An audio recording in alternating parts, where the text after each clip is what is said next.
This video is brought to you by Blessed Be God Boutique, maker of Catholic fashionable apparel, handmade accessories, and more.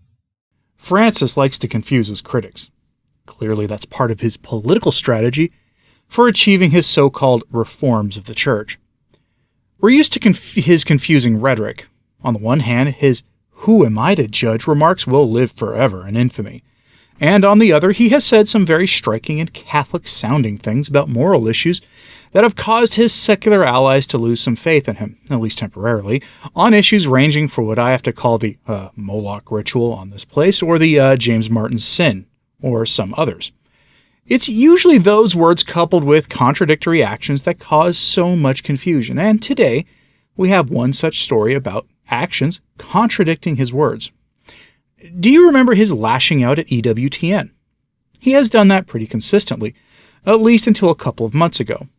He said some, we'll call them pretty colorful things about EWTN, and I think it's worth being honest with ourselves here. EWTN isn't exactly that orthodox for Catholic outlet. They're honestly pretty moderate in most things, in the grand scheme of things, really. The highlight of the network is, without question, the work of Raymond Arroyo and his papal posse, and I suspect Francis's harsh words against EWTN were against Arroyo and his show most specifically, as well as against a few other outliers that are on the network. But if you're not familiar with this story, let's hop into the Wayback Machine a little bit and get a refresher. So from about 2 years ago, almost to the day, American Magazine ran an article with the headline, "Pope Francis responds to attacks from EWTN and other church critics. They're the work of the devil." Yes, EWTN just 2 years ago was the work of the devil, as I would presume he thinks any of your favorite podcast or YouTube personalities are. Say what you want about Francis, but he has a gift for leveling razor-sharp attacks against his critics, giving as good as he gets all too often. But let's look at the crux of the argument. Quote, "When a Jesuit in Slovakia asked Pope Francis, 'How are you?' the Pope stunned them with his answer, 'Still alive, even though some people wanted me not to be.' There were even meetings between prelates who thought the Pope's condition was more serious than the official version. They were preparing for the conclave," Pope Francis said. That statement was not the only striking piece of information given by the Pope during his conversation with 53 Jesuits from Slovakia. The group met at the Nunciature in Bratislava on September 12th during the Pope's visit to the country. Antonio Spadaro, S.J., the editor-in-chief of the Jesuit magazine La Civiltà Cattolica, was present at the meeting and published the full transcript of the conversation today. During the Q&A session, another Jesuit told Francis that in the Slovak Church, "Some even see you as heterodox, while others idealize you. We Jesuits try to overcome this division." He asked the Pope, "How do you deal with the people who look at you with suspicion?" Pope Francis remarked, "There is, for example, a large Catholic television channel that has no hesitation in continually speaking ill of the Pope," he said. "I personally deserve attacks and insults because I am a sinner, but the Church does not deserve them. They are the work of the devil. I have also said this to some of them." End quote. As the article goes on to say, it's obvious he's talking about EWTN. And it's interesting that he identifies himself with the Church, as if any criticism of the man that the world thinks is Pope is an attack on the Church itself. Now, that story was from 2 years ago, and it periodically comes up again, often in the Catholic blogosphere and on the podcasts of the Pope-splainers who engage in mental gymnastics to assure us that everything Francis does is fine because we apparently have a living magisterium, which is a fancy way of saying that the cardinals and bishops and Pope can change the faith if they want, and that you're a bad person for objecting to it because we have a living magisterium, and it being living means it changes over time. But this year things began to change, at least with Francis. See, back in May, the National Catholic Reporter provided us with this story. Headline, "EWTN wants the work of the devil, now gets blessing from Pope."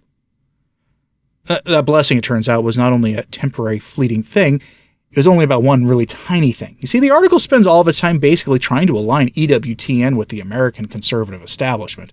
It says basically, you're a bad Catholic if you aren't aligned with the American left. Again, we're talking about the National Catholic Reporter, who exist on the fringes themselves. You see, it devotes 2 sentences, the article does, to saying that Francis endorsed a documentary film that the network made about the faith. That was apparently Francis softening to EWTN. And if it were left at that, the whole thing would be a laughable thing. But then something happened this week that really does show Francis might actually be softening to EWTN, or that a shakeup at EWTN might happen. Headline from Catholic World Report from this week. Pope Francis appoints EWTN's Colin Donovan to Marian Pontifical Academy. Now that's either alarming because it suggests that EWTN has people on its staff who want to help undermine Marian apparitions, or it's a sign that Francis is trying to find more balance on the Marian Pontifical Academy. Last week I reported how during the spring it was quietly announced that the Vatican was preemptively taking steps to deny future Marian apparitions and their authenticity if they came bearing messages like the Fatima message, because, to paraphrase the head of the Academy, God doesn't send chastisements to man. God doesn't punish man.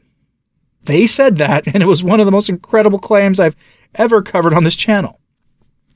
Now we have someone from EWTN who has been appointed to that same academy.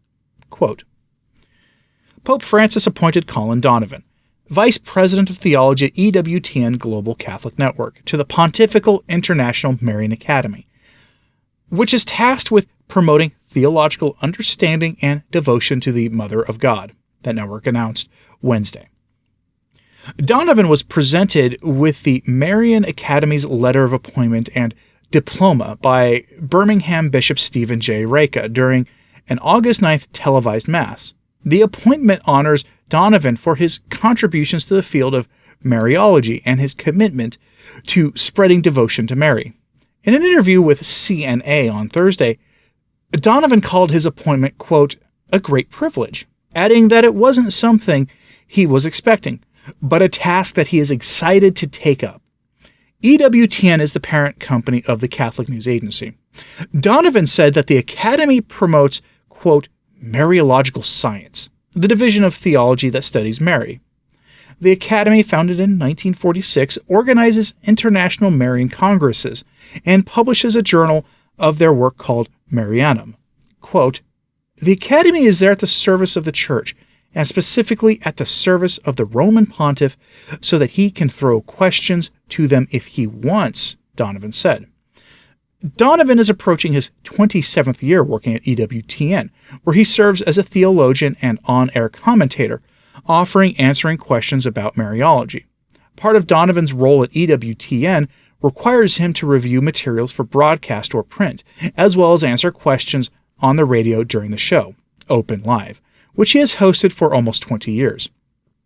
Donovan said that his appointment is an opportunity for him to continue his research and study of Mariology, which makes it, quote, quite exciting, apart from, quote, the great honor that is represented simply by being appointed to it, Donovan told CNA. He has always had a devotion to Mary, a relationship that began when he was a child with the recitation of the Rosary and Marian formation in Canada from his school teachers, the Sisters of Our Lady of Sion.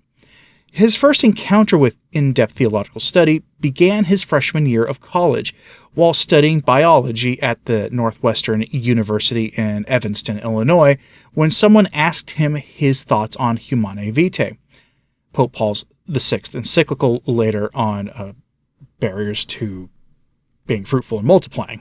He went on to read the encyclical to form an opinion and said that, quote, the clarity of what the Pope wrote about in the natural order of marriage and family just struck me immediately. End lengthy quote.